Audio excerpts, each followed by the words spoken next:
지난주에 공부한 내용을 먼저 복습을 하고 오늘 공부를 하겠습니다. 지난주에는 에스더 3장부터 7장까지 공부를 했는데 이 3장부터 7장까지의 소제목은 에스더의 계획이었습니다. 하만이 페르시아 제국 내에 있는 유다인들을 학살하려고 하자 이러한 음모를 막기 위해서 에스더가 한 일을 이야기하고 있습니다. 그런데 이 에스더가 이러한 일을 하기는 했지만 실제적으로 이러한 모든 일을 이루신 분은 배후에 계셨던 하나님이십니다. 즉 유대인들을 학살하려고 했던 이 하만의 계획이 수포로 돌아간 것은 하나님께서 모르드게와 에스더를 통해서 행하신 그러한 일이었습니다. 에스더 3장 1절에서 5절은 하만의 유다인 학살 계획과 이에 따라 왕의 조서가 내려지는 그러한 이야기입니다. 이 하만은 아말렉 사람이었고 아말렉의 왕이었던 아각의 후손으로서 아하수에로 왕의 총애를 받는 페르시아 제국의 2인자였습니다. 그리고 결정적으로 이 하만은 유다인의 대적이었습니다. 이 하만은 모르드게가 무릎을 꿇지도 절을 하지도 않는 것을 핑계로 페르시아 제국 내에 있는 모든 유다 사람들을 죽이고 그들의 재산을 빼앗을 계획을 세웠습니다.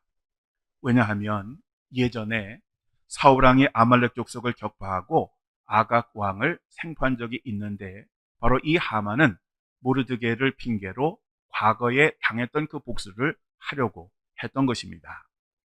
이 하만은 아수에로 왕을 구워 삼고 결정적으로 은 340톤을 내겠다고 하여 결국 아수에로 왕으로부터 인장 반지를 받아내는데 성공을 합니다. 하만은 즉시 서기관들을 소집을 해서 각 지방 그리고 각 민족의 말로 만든 조서를 작성하여 왕의 인장 반지로 인을 쳤습니다. 그 조서 내용은 아달월 13일 즉 양력으로 12월 13일 하루 동안 유다 사람이라면 여자든 아이든 가릴 것 없이 모두 죽이고 모두 도륙하고 모두 진멸하고 그리고 유다인의 재산을 약탈한다라고 하는 그런 내용이었습니다. 제가 지난주에 그 성경 공부를 할 때에 12월 30일이라고 말씀을 드렸는데 31일이 아니라 12월 13일입니다. 거꾸로 제가 말씀을 드렸습니다. 이 하만이 전국에 내린 이 조서의 내용은 자기 조상들이 당했던 그러한 내용과 똑같은 그러한 내용이었습니다. 그리고 에스더서 4장은 유다인 말살 계획을 듣고 모르드게와 에스더가 아수에로 왕에게 나아가서 도움을 청하는 그러한 이야기입니다. 모르드게는 에스더에게 내가 왕후의 자리를 얻은 것이 이때를 위함이 아닌지 누가 알겠느냐라고 하면서 왕으로 세우신 그 책임과 목적을 잊지 말 것을 강조하였습니다. 그러자 에스더는 모르드게에게 수산성에 살고 있는 모든 유다 사람들을 모아서 먹지도 말고 마시지도 말고 오직 이제 왕 앞에 나갈 자기 자신을 위해서 3일 동안 기도를 해달라고 하면서 죽으면 죽으리이다 라고 하고 왕에게 나아갑니다. 중보기도라고 하는 것은 정말 중요한 것입니다. 그리고 에스더는 왕 앞에 나아가지만 울고불고 하면서 유대 민족을 살려달라고 호소하지 않았습니다. 에스더는 왕과 하만 두 사람을 위한 두 번의 잔치를 통하여 아수에르 왕의 그 애를 태운 후에 마침내 왕의 목전에서 자기 자신이 은혜를 입었다면 그리고 왕이 자신을 선히 여기신다면 자신과 자기의 그 민족의 생명을 구원해달라고 청원을 하였습니다. 결국 하만은 모르드게를 매달아 죽이려고 만들었던 25m짜리 교수대에 자기 자신이 달려 죽게 되었습니다. 이처럼 하나님은 모든 것을 계획하시고 간섭하시고 이끌어 가시고 하나님의 뜻을 이루어 가십니다. 인간이 생각하기에 다 내 뜻대로 하는 것 같아도 결국을 보면 하나님의 뜻대로 되어진 것을 확인을 할 수가 있습니다. 바로 이러한 내용이 우리가 지난주에 공부했고요. 오늘은 이제 에스더 8장부터 10장까지 공부를 하겠습니다. 이 8장부터 10장까지는 불임절에 관한 그러한 이야기입니다. 에스더 8장 1절에서 11절의 말씀은 새로운 조서의 허락과 반포에 관한 그러한 이야기입니다. 아수에르 왕은 하만을 교수형에 처한 후에 두 가지를 합니다. 하나는 하만의 전 재산을 황후인 에스더에게 줍니다. 페르시아 제국에서 죄인들의 재산은 왕의 소유였기 때문입니다. 에스더는 그때의 아수에르 왕에게 모르드게와의 관계를 설명을 해서 그 모르드게를 왕 앞에 세웁니다. 그러자 아수에르 왕은 하만이 가지고 있던 모든 지위를 모르드게에게 넘겨줍니다. 그리고 그 상징인 왕의 인장 반지도 줍니다. 결국 이제 모르드게는 하만의 자리였던 페르시아 제국의 제2인자가 된 것입니다. 왕으로부터 하만의 전 재산을 넘겨받은 에스더는 모르드게가 그 모든 것을 관리하도록 위탁하였습니다. 이로써 모르드게는 하만이 가졌던 부와 권력을 동시에 가지게 되었습니다. 그리고 이제 두 사람은 가장 시급하고 당면한 문제를 풀어나가게 됩니다. 바로 그것은 유다인들을 진멸하라고 내린 하만의 조서를 철회하는 것이었습니다. 그래서 에스더가 아수에르 왕에게 왕이 자신을 좋게 여기시고 사랑한다면, 그리고 기쁘게 본다면 이라고 하는 전제를 가지고 왕에게 도움을 호소합니다. 왜 이렇게 호소를 했느냐 하면, 어차피 아수에르 왕은 유대인에 대해서는 관심이 없었기 때문에 자기 자신을 보아서라도 자기의 그 호소를 들어달라라고 그렇게 이야기를 했던 것입니다. 만약에 왕이 도와주지 않으면 자기 자신은 자기의 동족이 멸족하는 것을 보는 그 아픔을 당할 수밖에 없다라고 호소를 하였습니다. 그러자 아수에르 왕은 왕의 이름으로 쓰고 왕의 반지로 인을 친 조서는 취소할 수 없도록 법으로 되어 있기 때문에 이제 새롭게 2인자가 된 모르드게에게 새로운 조서를 쓰도록 위임을 하였습니다. 그래서 3월 23일에 서기관들이 소집이 되었고 모르드게가 불러주는 대로 조서를 작성을 하였습니다.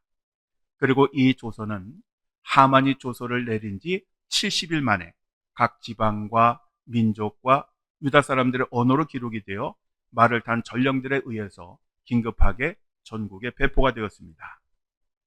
여러분, 이스라엘 백성들이 바벨론에서 몇 년 포로 생활을 했죠? 70년이었습니다. 그런데 유대인들이 죽을 수밖에 없었던 그 조서가 내려진 그 기간이 바로 70일이었습니다. 바로 이 70이라고 하는 숫자는 절망과 좌절과 두려움, 그리고 공포의 시간이었던 것입니다. 어쨌든 이렇게 새로 내린 조서의 그 내용은 유다 사람들이 단합하여 자신들의 생명과 재산을 보호하고 자기들을 죽이려고 했던 각도의 대적들과 맞서 싸워서 그들의 처자와 함께 모두 죽이고 그들의 재산을 약탈할 권한을 아수에르 왕이 유다인들에게 준다고 하는 그러한 내용이었습니다. 출애굽기 17장 14절에 내가 아말렉을 없이 하여 천하에서 기억도 못하게 하리라 라고 하나님께서 말씀하셨는데, 이제 그 말씀이 역사 속에서 이루어질 때가 된 것입니다. 이처럼 하나님의 말씀은 반드시 이루어집니다. 그러므로 우리는 성경에 기록된 하나님의 말씀을 결코 가볍게 여겨서는 안 됩니다. 하나님의 말씀대로 이 땅에 이루어질 것을 믿어야 합니다. 자기 멋대로 하나님의 말씀을 해석하고 받아들이는 사람은 결국 자기 꾀에 넘어지게 되는 것입니다. 새로운 조서는 유다 사람들을 죽이기로 했던 12월 13일에 실행되도록 되어 있었습니다. 즉 D-Day는 12월 13일로 결정이 된 것입니다. 그런데 다만 이제 그 진멸의 대상이 뒤집혀진 겁니다. 처음에는 유다인이었지만 이번에는 유다인을 죽이려고 했던 모든 사람이 진멸의 대상이 되었습니다. 정말 아주 극적인 그러한 반전이었습니다. 하만에 이어서 페르시아 제국의 2인자가 된 모르드게는 이제 새로운 자리에 맞는 복장을 하고 백성들 앞에 서게 됩니다. 속에는 푸르고 흰 옷을, 그리고 겉에는 자주색 망토를 걸쳤는데 이 자주색 망토는 왕을 상징하는 그런 색깔이었습니다. 그리고 머리에는 금 면류관을 썼습니다. 그러자 수많은 민족 가운데 작은 민족이었고 이제 진멸의 대상이었는데 그 위기를 넘어서서 극적인 반전을 이루었을 뿐만 아니라 페르시아 제국의 제2인자가 된 이 모르드게를 보고 사람들은 자기도 유대인이 되겠다라고 그렇게 소리를 쳤습니다. 이 모르드게가 이젠 입지전적인 인물, 그리고 사람들이 말하는 전설이 되었던 것입니다. 그리고 사실은 이들의 부러움 속에는 두려움도 있었습니다. 그것은 그들이 하만의 지시를 따라서 유대인들의 집과 재산을 파악하고 디데이인 12월 13일을 기다리고 있었습니다. 왜냐하면 아마도 그들은 그러한 때에 유대인들을 정말 하찮게 여겼을 것이고 구박도 많이 했을 것입니다. 그런데 어느 순간에 전세가 역전이 되어서 이제 유다인인 모르드게가 페르시아 제국의 2인자가 되었으니 이제 얼마나 두려웠겠습니까? 자기 자신들이 한 죄가 있기 때문에 그들은 두려웠을 것입니다. 그래서 얼른 색깔을 바꾸고 노선을 달리했던 것입니다. 어쨌든 대세에 따라서 오락가락하는 연약한 사람들의 모습을 그들이 보여주었던 것입니다. 어쨌든 이렇게 유대인들의 영향력이 커지면서 이제 유대인과 함께 하겠다라고 자원하는 그러한 사람들이 늘어나게 되었습니다. 우리 기독교인들은 세상 속에서 사람들에게 선한 영향력을 끼치는 사람이 되어야 합니다. 선한 영향력이라고 하는 것을 다른 말로 표현하면 사랑의 영향력을 가리키는 것입니다. 즉 우리는 사랑으로 세상을 변화시키는 그러한 삶을 살아야 합니다. 그리고 이제 이 조서가 내려짐으로 인해서 수산성에 사는 유다인들뿐만 아니라 전국에 사는 유다인들이 이 소식을 듣고 기뻐하고 즐거워하면서 잔치를 베풀었습니다. 이제 하루하루 죽을 날을 기다리고 있었는데 오히려 역전이 되어서 살게 되었으니 그 기쁨이 얼마나 컸겠습니까? 그래서 그들은 큰 잔치를 베풀었던 것입니다. 에스더서 9장 1절에 32절에 보면 유다인의 승리와 불임절의 기원에 관한 그러한 이야기가 나옵니다. 시간이 흐르고 흘러서 마침내 디데이인 12월 13일이 되자 유다 사람들이 모여서 조서의 내용을 행동으로 옮겼습니다. 유다 사람들은 각 도의 총독과 관리들과 귀족들과 행정관들의 적극적인 도움을 받아서 수산궁이 있는 수도에서는 500명과 하만의 아들 10명을 그리고 전국에서 그리고 7만 5천 명을 도륙하고 사륙하였습니다. 그리고 이 수산성에서도 다음날 300명을 학살을 합니다.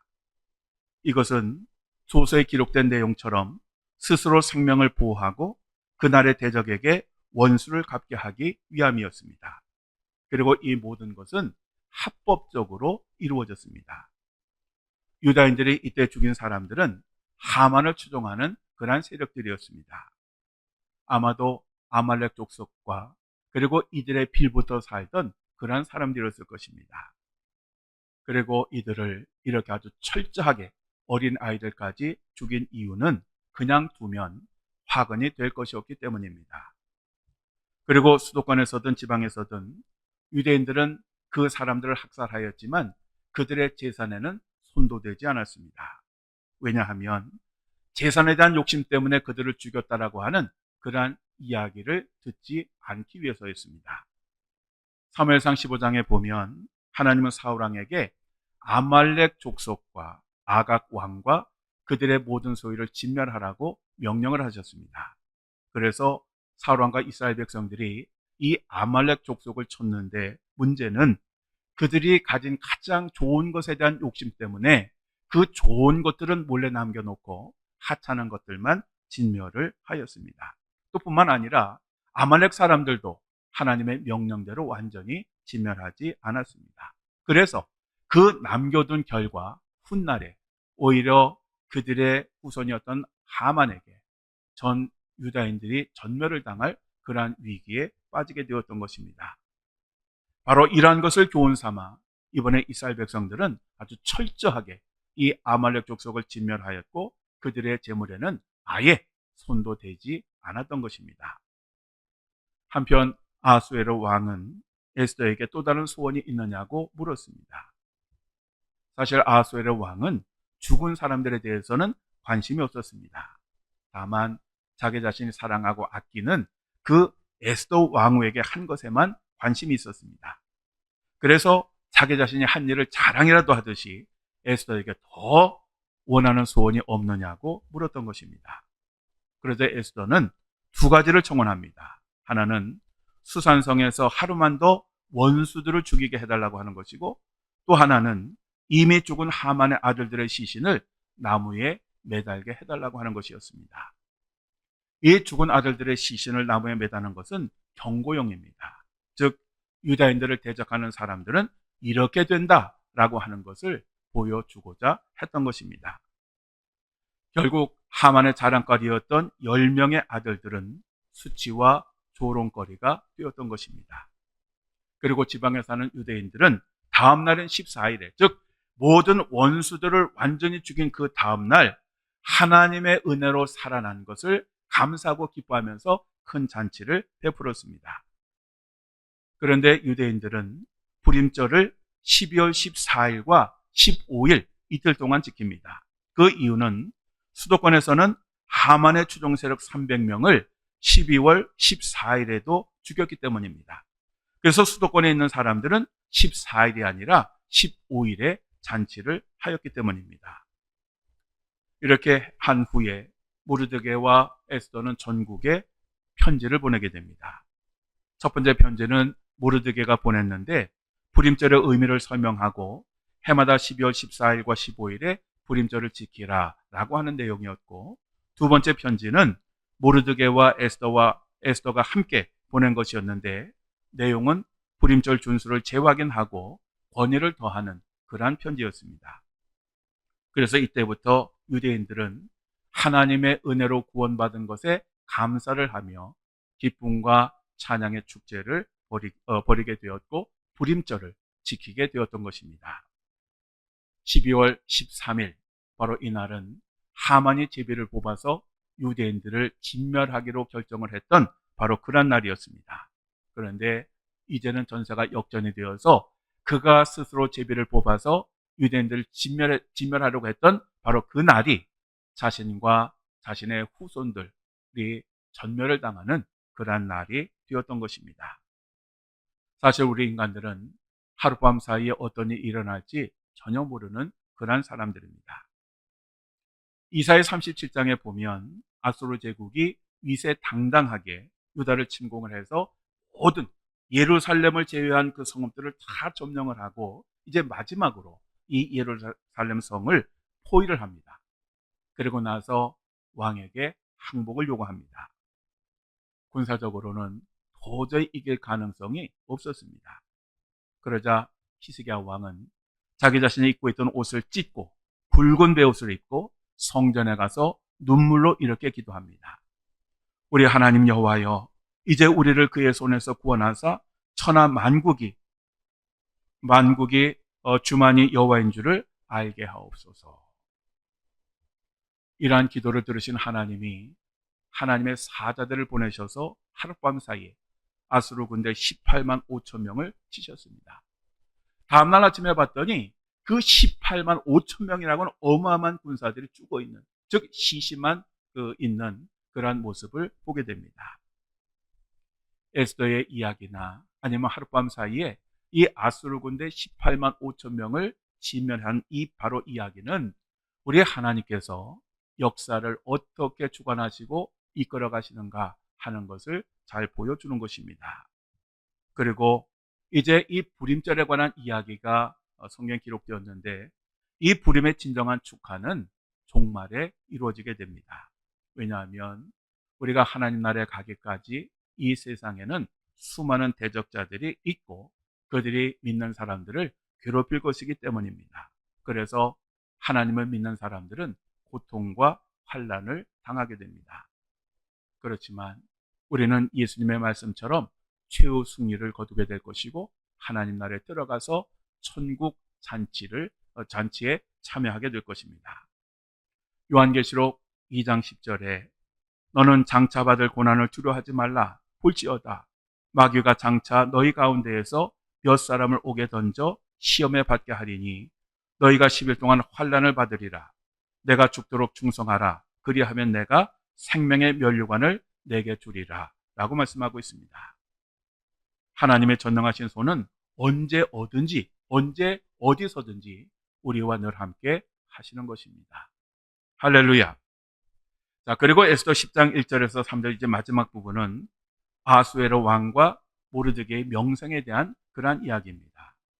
에스더 1장 1절에 아수에로 왕이 그의 본토와 바다 섬들로 하여금 조공을 바치게 하였더라 라고 말씀을 하고 있습니다.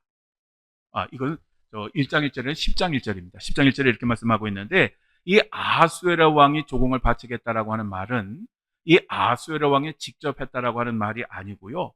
사실은 그 이인자인 모르드게가 왕의 국고를 아주 충족하고 풍성하게 만들었다라고 하는 그런 의미입니다. 그리고 이것은 모르드게가 하만보다 훨씬 더 유능했다라고 하는 것을 의미하는 것입니다. 이 모르드게는 아수르의 왕에게는 정말 귀중하고 소중한 그러한 존재였던 것입니다. 그래서 왕들의 일기에는 아수르의 왕이 모르드게를 높여 존귀하게 한 그 사적을 기록을 하고 있습니다. 그리고 에스더 10장 3절에 유다인 모르드게가 아수에로 왕의 다음이 되고 유다인 중에 크게 존경받고 그의 허다한 형제에게 사랑을 받고 그의 백성의 이익을 도모하며 그의 모든 종족을 안위하였더라 라고 말씀하고 있습니다. 이 모르드게는 단순히 지위만 높았던 사람이 아니라 애굽의 요셉과 같이 사람들에게 존경을 받고 사랑을 받고 또 자기 자신이 아니라 백성들의 이익과 평화와 번영을 도모했던 바로 그러한 사람이었습니다. 오는 6월 3일에 우리나라 제21대 대통령을 선출하게 됩니다. 선거 공약이 난무하고 있는데 그 공약만 보면 훌륭하지 않은 사람이 하나도 없고 대한민국을 강하게 만들지 못할 대통령이 하나도 없습니다. 문제는 그 공약이 비릴 공약이라고 하는 사실을 모르는 사람은 하나도 없다는 것입니다. 어쨌든 누가 대통령이 되든지 정말 국민들의 존경과 사랑을 받고 자신과 당의 유익이 아니라 정말 썩는 하나의 일이 되어서 국가와 국민을 선신하는 그러한 사람이 대통령이 되었으면 좋겠습니다. 헛된 꿈은 아니리라 믿습니다. 자, 이제 에스더서를 마무리하겠습니다. 에스더서가 우리들에게 주는 가장 중요한 교훈은 하나님이 역사의 주권자이시다라고 하는 것입니다. 지금도 하나님은 역사를 주관하고 계십니다. 우리는 바로 이러한 역사관을 분명히 가져야 합니다. 세계 모든 역사는 그냥 우연히 이루어지는 것이 아니라 하나님의 계획을 따라서 하나님의 의해서 이루어지고 있는 것입니다. 그리고 이러한 것을 믿는 우리는 세상의 빛과 소금으로서 모르드게가 내가 왕후의 자리를 얻은 것이 이때를 위함이 아닌지 누가 알겠느냐라고 하는 말과 그리고 에스더가 죽으면 죽으리라 라고 했던 말을 기억하며 각자의 그 속한 분야 속에서 하나님이 사용하시는 그러한 사람이 되어야 합니다.